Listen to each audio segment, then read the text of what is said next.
Assalamualaikum warahmatullahi wabarakatuh. Pada kesempatan ini kita akan membahas soal-soal yang telah diujikan pada semester ganjil untuk kelas 8 baik A maupun B. Kita langsung saja. Soal yang pertama, sebutkan 4 kitab beserta nabi yang diturunkan oleh Allah Subhanahu wa taala. Jawabannya itu ada 4 kitab yang diturunkan Allah Subhanahu wa taala, yaitu Taurat yang diturunkan kepada Musa, kemudian kitab Zabur kepada Nabi Daud alaihissalam, kemudian kitab Injil kepada Nabi Isa, dan Al-Quran yang terakhir kepada Nabi Muhammad SAW. Kemudian berikutnya, bagaimana cara beriman kepada kitab-kitab sebelum Al-Quran. Beriman kepada kitab-kitab sebelum Al-Quran itu yaitu mempercayai, mengimani bahwa kitab-kitab yang diturunkan Allah sebelum Al-Quran, apakah itu Taurat, Zabur, Injil, harus dipercayai bahwa betul-betul kitab itu diturunkan oleh Allah Subhanahu wa taala. Namun kita tidak bisa mengikutinya, hanya kita bisa mempercayai bahwa betul-betul kitab itu bersumber dari Allah Subhanahu wa taala. Kemudian soal berikut, jelaskan keutamaan Al-Quran.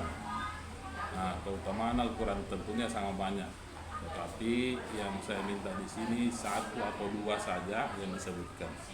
Di antaranya, pertama, bahwa Al-Quran itu adalah sebagai pelengkap dan penyempurna bagi kitab-kitab sebelumnya. Kemudian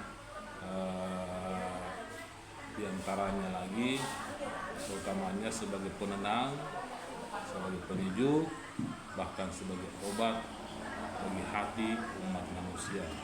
Itu di antaranya. Dan boleh juga dijawab keutamaan yang lain selain yang disebutkan tadi. Kemudian yang berikut, ada berapa jenis qalqalah? Jelaskan dan sebutkan huruf-hurufnya. Qalqalah itu ada 2 macam, qalqalah sughra dan qalqalah kubra. Adapun huruf-hurufnya qaf, ta, ba, jim, dan dal yang diringkas dengan kutubu jaddin singkatnya. Jadi qalqalah sughra, qalqalah kubra, dan hurufnya qaf, ta, ba, jim, dan dal.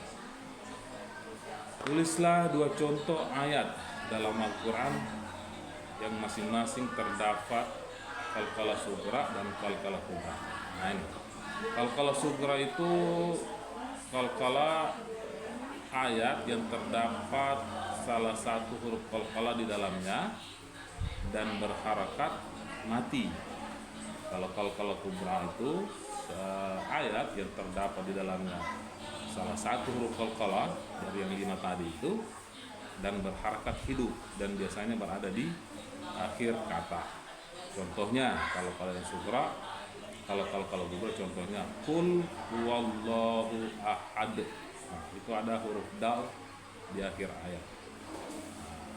Itu untuk contoh qalqalah kubra, dan tentunya masih banyak contoh-contoh lain yang terdapat di dalam Al-Quran.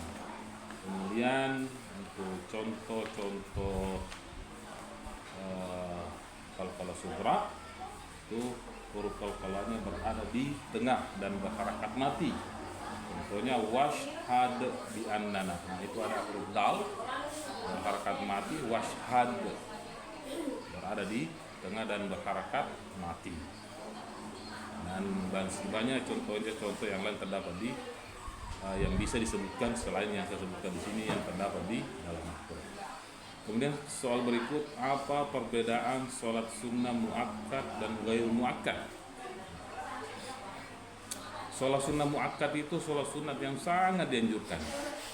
Sementara sholat sunnah ghairu muakkad, sholat sunnah yang tidak terlalu dianjurkan, dan tentunya pahalanya berbeda antara yang muakkad dengan yang ghairu muakkad. Kemudian berikutnya, sebutkan masing-masing 3 macam sholat sunnah yang dilaksanakan, 1 secara berjamaah, kemudian yang munfarid secara sendiri, Kemudian yang ketiga boleh secara berjamaah dan boleh secara munfarid. Di sini tiga yang diminta. Tiga yang diminta.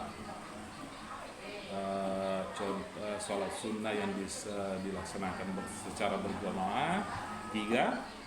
Kemudian sholat sunnah yang dilaksanakan secara munfarid sendiri-sendiri juga 3. C ini sholat sunnah yang boleh dikerjakan secara berjamaah, boleh juga secara munfarid. Nah, yang pertama yang sunnah yang dilaksanakan secara berjamaah itu seperti sholat Idul Fitri, sholat Idul Adha, sholat istisqa. Kemudian yang kedua, yang B, yang sholat sunnah yang dilaksanakan secara munfarid atau secara sendiri, seperti sholat istikharah, sholat sunnah rawatib, apakah itu qobliyah atau ba'diyah. Qobliyah itu sholat sunnah yang dilaksanakan biasanya sebelum sholat wajib. Nah, biasanya ada yang dilaksanakan sebelum, ada juga yang dilaksanakan setelah sholat wajib. Kalau yang dilaksanakan sebelum sholat wajib namanya qobliyah. Kalau yang dilaksanakan setelah sholat wajib itu namanya sholat sunnah rawatib ba'diyah. Nah, itu. Kemudian selain secara berjamaah dan munfarid, ada juga sholat sunnah boleh dilaksanakan secara berjamaah, boleh dilaksanakan secara munfarid atau sendiri. Apa itu? Seperti sholat duha, itu boleh dilaksanakan secara sendiri, boleh secara berjamaah. Kemudian sholat witir, kemudian sholat tahajud, dan kemudian sholat tarawih dan yang lain-lain. Tapi di sini diminta cuma 3 saja. Kemudian soal berikut nomor 8. Jelaskan pengertian sholat sunnah berikut ini. A. Sholat rawatib. B. Tahiyatul masjid, sholat tasbih, istisqa. Sholat rawatib itu sholat sunnah yang dilaksanakan sebelum atau setelah sholat wajib. Nah, itu rawatib. Kalau yang sebelum namanya qobliyah, kalau yang setelah namanya ba'diyah. Kemudian B. Tahiyatul masjid. Tahiyatul masjid itu sholat sunnah yang dilaksanakan ketika kita masuk masjid. Nah, ketika masuk masjid tujuannya untuk menghormati masjid, itu tahiyatul masjid. Kemudian sholat tasbih, sholat sunnah yang dilaksanakan dengan memperbanyak tasbih, bacaan tasbih di dalamnya. Kemudian istisqa, sholat istisqa itu sholat sunnah yang dilakukan untuk memohon, meminta hujan.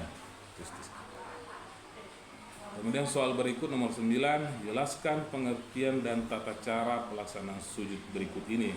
Sujud syukur, sujud sahwi, sujud tilawah. Sujud syukur itu sujud yang kita lakukan ketika kita mendapatkan nikmat atau memperoleh nikmat yang diberikan Allah. Sujud syukur.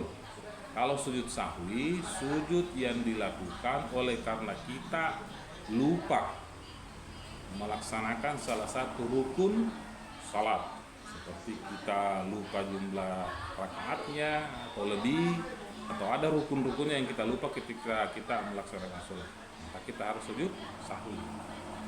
Kalau sujud tilawah, sujud yang dilakukan ketika kita mendengarkan salah satu ayat-ayat sajadah, itu namanya sujud tilawah.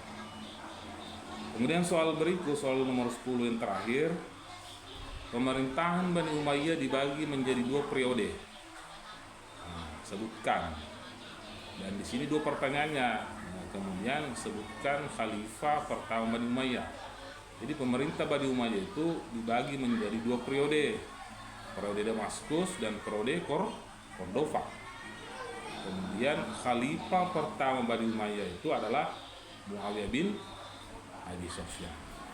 Nah, itulah tadi jawaban yang benar dari soal-soal semester ganjil untuk kelas 8 baik A atau B di SMP 3 dan Palutara. Semoga ini bisa menjadi evaluasi dan bisa menjadi remedial, pengayaan untuk diperbaiki nilainya supaya bisa tuntas.